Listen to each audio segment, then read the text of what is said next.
One day, this scientist created a super intelligent robot that looked exactly like him. The robot was so fast that it could solve a Rubik's Cube in just 1 second. It could even knit a beautiful scarf with yarn in less than a minute. But then, the goofy little penguin decided to test the robot by handing it a glass of juice. The moment the robot drank the juice, a terrifying short circuit suddenly started inside its body. Within seconds, it transformed into a giant monster robot. The two penguins got so scared that they quickly hid behind a giant safe to save their lives.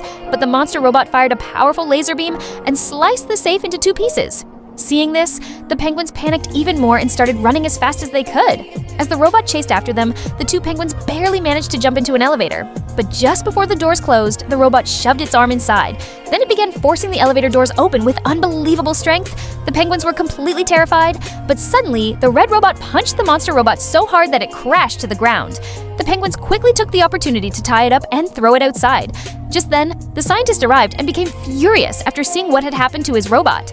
He rushed over to the penguins and started yelling at them. But the penguins mistakenly thought he was another robot, so they grabbed him and started beating him up too. Then the smaller penguin came up with an idea. Thinking he was a robot, they forced him to do all the cleaning chores. Later, when the bigger penguin went outside to play soccer, he suddenly noticed that the real robot was still lying outside. Realizing their mistake, the penguins rushed back, untied the scientist, and apologized to him. But the scientist was still angry, so the penguins started taking care of him and trying to calm him down. Then, when they gave him some juice, he quietly stepped into the elevator holding the drink. At that moment, we realized something shocking. He wasn't actually the scientist at all.